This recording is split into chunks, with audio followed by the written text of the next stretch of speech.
இன்றைய செய்தி தொகுப்பில் இந்தியாவை பாராட்டிய உலக சுகாதார அமைப்பு கனிமொழி வைத்த புதிய கோரிக்கை, சீனா, பாகிஸ்தான் மற்றும் ஆப்கானிஸ்தானின் பொருளாதார கூட்டம்.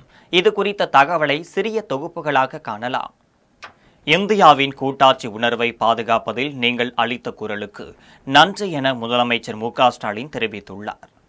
ஆளுநர் விவகாரம் தொடர்பாக 8 மாநில முதலமைச்சர்களுக்கு எழுதிய கடிதம் தொடர்பான பதிவை முதலமைச்சர் மு.க.ஸ்டாலின் தனது எக்ஸ் தள பக்கத்தில் பதிவிட்டிருந்தார்.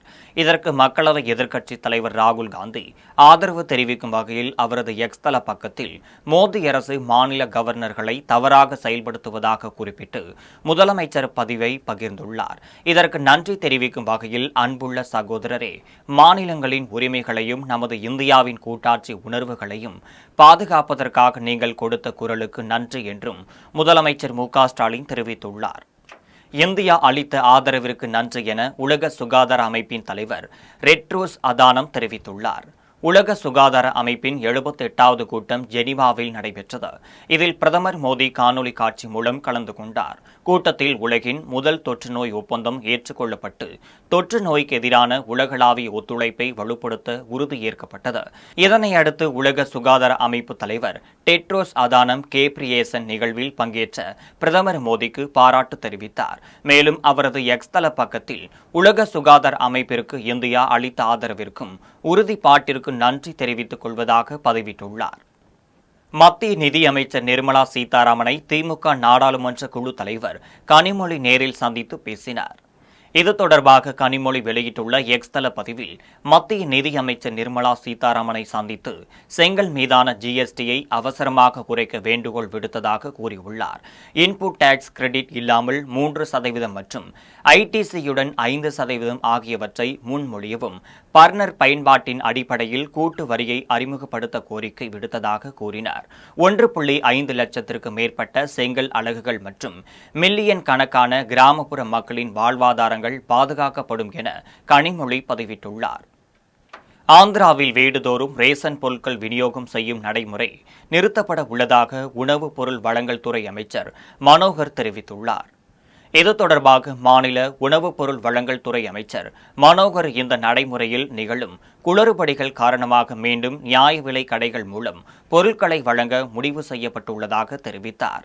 இதற்கிடையே 65 வயதிற்கு மேற்பட்டவர்கள் மற்றும் மாற்றுத்திறனாளிகளுக்கு வீட்டிற்கு நேரடியாக ரேஷன் பொருட்களை விநியோகிக்கும் நடைமுறை தொடரும் என்றும் தெரிவித்துள்ளார். முன்னாள் முதல்வர் ஜெகன்மோகன் ரெட்டி தலைமையிலான OSR காங்கிரஸ் ஆட்சியில் இந்த திட்டம் தொடங்கப்பட்டது.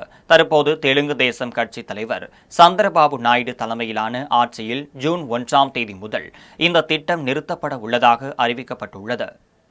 இந்தியா பாகிஸ்தான் போர் நிறுத்தத்தில் மத்தியஸ்தராக செயல்பட்டதாக அமெரிக்க அதிபர் டொனால்ட் ட்ரம்ப் தெரிவித்துள்ளார்.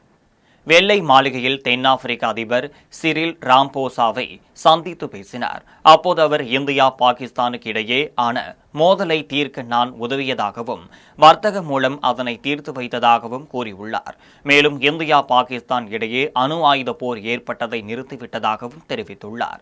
மத்தியஸ்தம் செய்தது தொடர்பாக இந்தியா மறுத்து வரும் நிலையில் ட்ரம்ப் மீண்டும் அதே கருத்தை கூறி வருவதால் சர்ச்சை ஏற்பட்டுள்ளது. சீனா, பாகிஸ்தான் பொருளாதார வழித்தடத்தை ஆப்கானிஸ்தான் வரை நீடிக்க உள்ளதாக சீனா அறிவித்துள்ளது. சீனா நாட்டில் பெய்ஜிங்கில் நடைபெற்ற கூட்டத்தில் சீனா, பாகிஸ்தான் பொருளாதார வழித்தடத்தை ஆப்கானிஸ்தான் வரை நீடிக்க உள்ளதாக அறிவிப்பு வெளியிடப்பட்டது. இந்த கூட்டத்தில் பாகிஸ்தான் துணை பிரதமர் இசாக் தார், சீனாவின் வெளியுறவு அமைச்சர் வாங்கின் மற்றும் ஆப்கானிஸ்தானின் வெளியுறவு அமைச்சர் அமீர் கான் முக்தகி ஆகியோர் கலந்து கொண்டனர். சீனா, பாகிஸ்தான் பொருளாதார வழித்தடம் பாகிஸ்தான் ஆக்கிரமிப்பு காஷ்மீர் வழியாக செல்வதால் இந்தியா இதற்கு ஏற்கனவே எதிர்ப்பு தெரிவித்திருந்தது. மேலும் இதில் ஆப்கானிஸ்தான் மற்றும் பாகிஸ்தானின் இறையாண்மை மற்றும் பாதுகாப்பை சீனா ஆதரவளிப்பதாக கூறியுள்ளது. தேர்தலில் நிதி வழங்குவதை வரும் காலங்களில் பெருமளவில் குறைப்பதாக டெஸ்லா தலைமை நிர்வாக அதிகாரி எலான் மஸ்க் தெரிவித்துள்ளார். கத்தார் நாட்டில் உள்ள டோஹோவில் உலக பொருளாதார மாநாடு நடைபெற்று வருகிறது. இதில் உலக தலைவர்கள் மற்றும் தொழில் அதிபர்கள் கலந்து கொண்டு பேசி வருகின்றனர். அந்த வகையில் இந்த மாநாட்டில் டெஸ்லா தலைமை நிர்வாக அதிகாரி எலான் மஸ்க் காணொலி காட்சி வாயிலாக கலந்து கொண்டு பேசினார். அப்போது அவர் அடுத்த 5 ஆண்டுகளுக்கு டெஸ்லா நிறுவனத்தின் தலைவராக தான் இருக்க உள்ளதாகவும் கூறினார். இதற்கு பின்னரும் நான் தான் அந்த இடத்தில் இருப்பதாகவும் அந்த இடத்தை யாருக்கும் விட்டுக் கொடுக்க மாட்டேன் என தெரிவித்துள்ளார். இதனைத் தொடர்ந்து தேர்தலில் நிதி வழங்குவதை வரும் காலங்களில் பெருமளவில் குறைப்பதாக அவரது எக்ஸ் தள பக்கத்தில் பதிவிட்டுள்ளார். அமெரிக்க ஜனாதிபதி தேர்தலுக்காக 2500 கோடி ரூபாய் வரை எலான் மஸ்க் செலவு செய்ததால் டெஸ்லா கார் விற்பனை சரிந்து லாபம் குறைந்துள்ளது. இதன் காரணமாக இந்த முடிவை மஸ்க் எடுத்துள்ளார் என தகவல் வெளியாகியுள்ளது. நாடாளுமன்ற உறுப்பினர் சஞ்சய் ஜா தலைமையிலான முதல் எம்பிகள் குழு அடுத்த பயணமாக தென்கொரியா செல்ல உள்ளனர். ஆபரேஷன் சிந்தூர் மற்றும் பயங்கரவாதத்திற்கு எதிரான இந்தியாவின் நிலைப்பாட்டை வெளிநாடுகளுக்கு எடுத்துரைக்க மத்திய அரசு 7 குழுக்களை அமைத்துள்ளது. இதில் ஐக்கிய ஜனதா தள நாடாளுமன்ற உறுப்பினர் சஞ்சய் ஜா தலைமையிலான முதல் எம்பிகள் குழு நேற்று ஜப்பான் புறப்பட்டது. வெளிநாடு பயணத்தை தொடங்கும் முதல் அனைத்து கட்சி எம்பிகள் குழுவில் அபராஜித்தா சாரங்கி, பிரிட்ஜல் லால், பிரதான் பரே, ஹேமந்த் ஜோஷி, காங்கிரஸைச் சேர்ந்த முன்னாள் வெளியுறவு அமைச்சர் Salman Khurshid, Trinamool Congress MP Abhishek Banerjee, Marxist communist MP John Brittas, முன்னாள் தூதர் மோகன் குமார் ஆகியோர் உள்ளனர். இதனைத் தொடர்ந்து தென்கொரியா, மலேசியா, இந்தோனேசியா, சிங்கப்பூர் ஆகிய நாடுகளுக்கு அடுத்தடுத்த இந்த குழுக்கள் பயணிக்க உள்ளதாக தெரிவிக்கப்பட்டுள்ளது. டெல்லியில் பலத்த காற்றுடன் பெய்த ஆலங்கட்டி மழையால் ஸ்ரீநகருக்கு புறப்பட்ட விமானத்தின் முகப்பு பகுதி சேதமடைந்துள்ளது. புதுடெல்லியில் நேற்று மாலை திடீரென ஆலங்கட்டி மழையால் ஏராளமான விமானங்களின் வருகை தாமதமானது. இந்த நிலையில் டெல்லியிலிருந்து ஸ்ரீநகருக்கு 227 பயணிகளுடன் இண்டிகோ விமானம் புறப்பட்ட நிலையில் பலத்த காற்று மற்றும் மழையால் நடுவானில் விமானம் குலுங்கியது. இதில் விமானத்தின் முகப்பு பகுதி சேதமடைந்தது. இதையடுத்து விமானம் ஸ்ரீநகரில் தரையிறக்கப்பட்டது. இதில் விமானத்தின் சேதம் குறித்து ஆய்வு நடத்தப்பட்டு வருகிறது.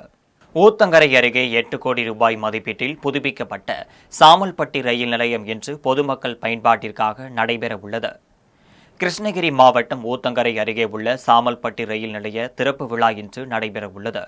இதில் மாவட்ட ரயில்வே கோட்ட மேலாளர் பன்னாலால் தலைமையில் ரயில்வே அதிகாரிகள், நாடாளுமன்ற மற்றும் சட்டமன்ற உறுப்பினர்கள் கலந்து கொள்ள உள்ளனர். அம்ரித் பாரத் திட்டத்தின் கீழ் இந்த ரயில் நிலையம் 8 கோடி ரூபாய் செலவில் புதுப்பிக்கப்பட்டுள்ளது. இதில் புதிய டிக்கெட் மையம், முகப்பு பகுதி, கழிவறை, ஓய்வறை, VIP ஓய்வறை, அமர்வதற்கு இருக்கைகள் உள்ளிட்ட பல்வேறு வசதிகள் செய்யப்பட்டுள்ளன.